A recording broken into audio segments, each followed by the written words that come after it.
My Baby Blue Jays by John Berendt.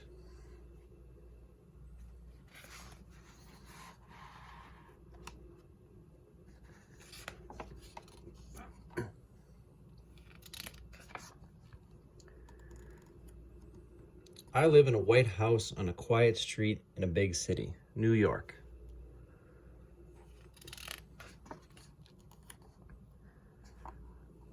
There's a small iron balcony just outside the window of my office, which is on the third floor.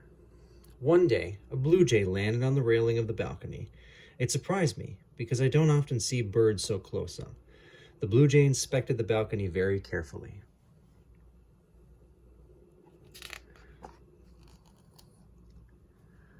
Then he flew back to his wife in a nearby tree. They chirped to each other. He must have told her that he had found a place where they could build a nest. Do you know why I think so? Because he began making a nest right away. First, he picked up a strip of white plastic that he found on the street and brought it up to the balcony.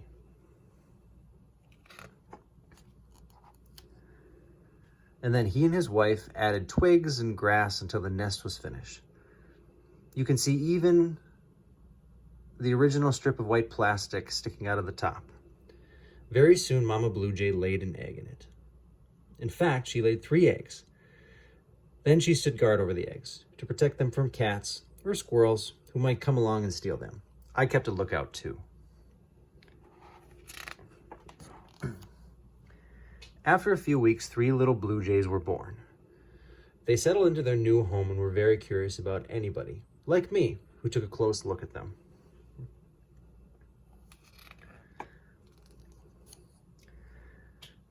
They did a lot of chirping and cheeping. Papa Blue Jay came back to the nest to see what all the fuss was about. Aha, he knew. The little ones were hungry. So he fed them by putting food into their mouths right from his own mouth. That's just how birds do it. And what do you think he gave them to eat? Bugs and worms.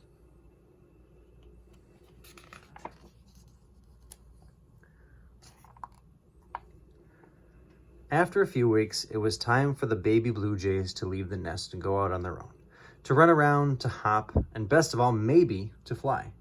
At least one of the little birds hopped out of the nest. When the other 2 saw him standing out there on the balcony, they cheered him on.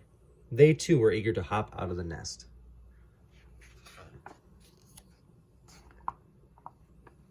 And they did. Before long, all 3 birds were hopping around the balcony. They practiced flying by flapping their wings, but mostly they hopped, because they weren't strong enough to fly. Not yet, anyway. Soon it was time to get off the balcony and onto the ground. But this was a big step, because the balcony is on the 3rd floor of my house. There's quite a long drop to the ground. One of the birds looked at me as if to say, well, it's been swell here, but I'm afraid it's time to go. He looked a little nervous, I thought.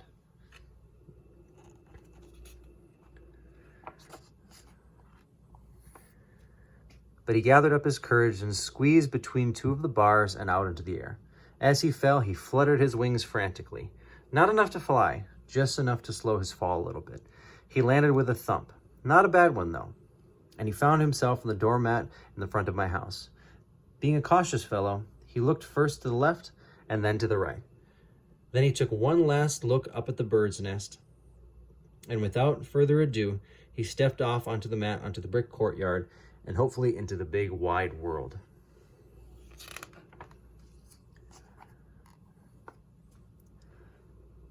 But first he would have to make his way up a few steps to get to the street. He still couldn't really fly, and his hopping wasn't going to raise him up high enough to get to the steps. What should he do? He thought about it for a while. And then he did 2 things at once. He hopped and he fluttered his wings. It worked. That was 1 step done. Almost to the gate.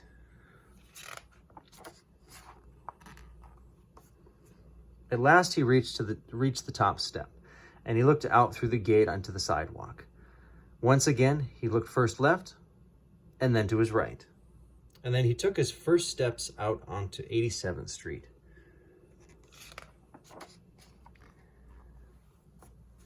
Now his biggest worry was getting stepped on by people who didn't see him. So very quickly, he hopped and he fluttered across the sidewalk to the curb, which was much safer there.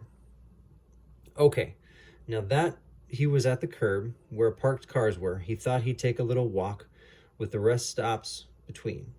Finally, he saw a new spot for a pleasant rest.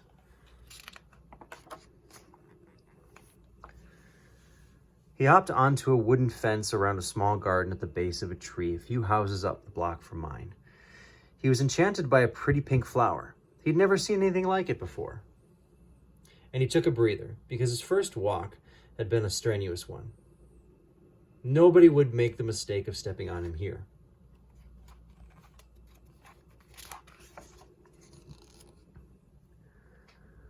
I thought I saw a little smile of satisfaction on his face. Do you?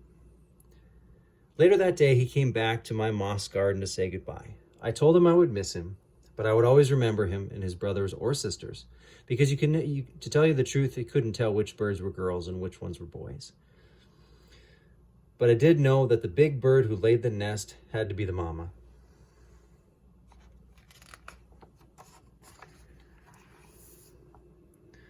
Now the blue jays are all grown up. I'm sure I've seen him around the neighborhood, but by now he looks so much like the other grown-up blue jays that I'm not sure which one he is. He's probably one of the birds who fly into my backyard once in a while and take baths in my fountain, like this one. The end.